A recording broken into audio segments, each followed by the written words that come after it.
Hey coin collectors, and welcome to the DC Coin World International Coin Channel, and today we have kind of a treat for you. We found a 1945 US quarter dollar coin in some coins we were looking through, and we said, wow, we haven't seen one of those for a long time, and let's find out what it's valued at and how rare it is. And so first off, let's just take a look at it and see what we've got here. It says Liberty at the top. You see right up here. Says 1945 at the bottom, In God We Trust. And we know that in 1945, these are the so-called Washington silver quarters. They were made from 1932 to 1964. They are 90% silver, and they weigh about 6.25 grams. We also know that they have a reeded edge. If we tip it over, we see that there are these reeds on the edge. There are 119 of these, I believe, and they you also see that there's no copper when you look in there.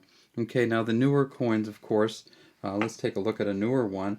Here's a 1972, and you can actually see the copper core inside it. These are a copper nickel plated copper, so copper nickel on the outside, copper on the inside, so not a silver one.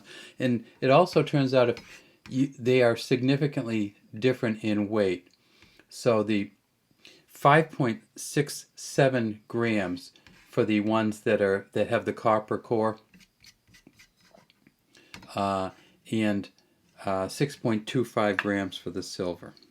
All right, so when we look at this, we see that it is very, very worn out.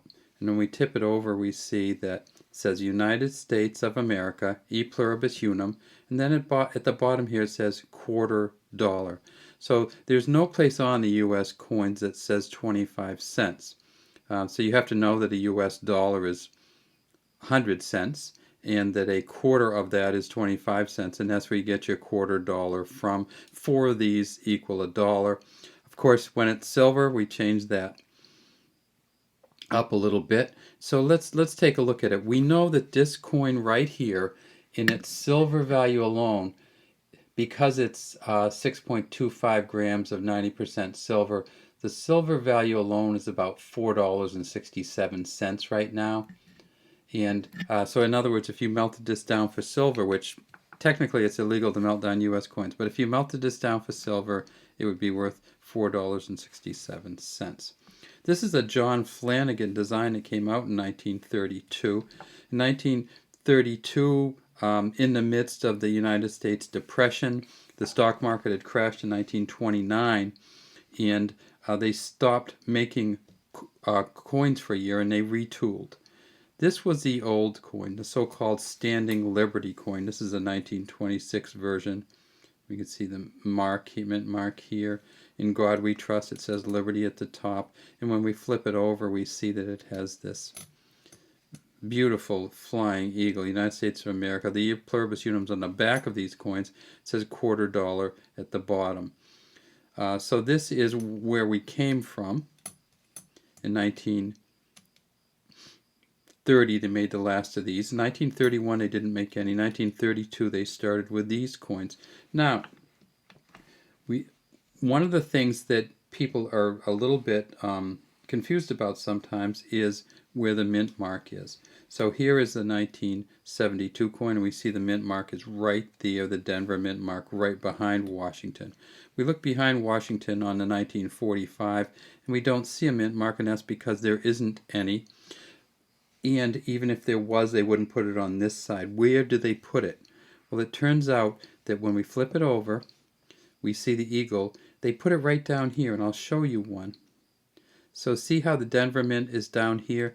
So that's where the mint mark's going to be on the silver Washington quarters. It's going to be down below the eagle in this space here. It can be a D or an S, and there is not a P. The P is a plain, and so that's what this is. This is a Philadelphia Mint because it doesn't have a D or an S underneath. So the next question is, how many did they make?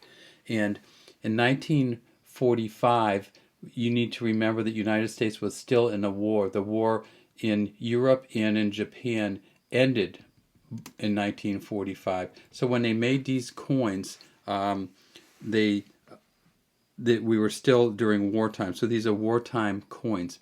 So the 1945 Philly, they made about 75 million. The 1945 Denver, they made about 12 million. And the 1945 S or San Francisco, they made about 12 million. So how much are they worth? Well, here's the problem. They are worth more in silver than they are to collectors. So that's a weird thing. So unless you get one really, really, really good shape, their value is less than the silver value. So when you look at, or it's right around the silver value. So if you look at United States Coin Digest, you see that they don't even have a value for good 4 or very good 8 or fine 12. No value at all in the Coin Digest, and that's because the $4.67 or approximately $5 in silver value is higher than the value of the collectability of the coin. You actually have to get up to AU50 on these, are almost uncirculated 50, and that would be, you could see all of the rim, you could see all of the details, you could see all the letters, you could see all of the reeds on the side, you could see the feathers on the back, you could see the feather on the arrow metal end on the arrow. That's what an AU50 would be. This is not an AU50. An AU50 would be worth $8. This is worth about $5. And in the U.S. Coin Digest, they don't even list it at all. They just have a line through because the silver value is higher than the collector value. That's kind of weird. So you think a 1945 would be worth a huge amount of money. It really isn't. Here's a 1964, the last year they made these. And this 1964 is pretty used. We can see that it's silver. We tip it up. Same thing on the back, pretty well. This is worth about, these are worth about the same amount of money, about $5 each.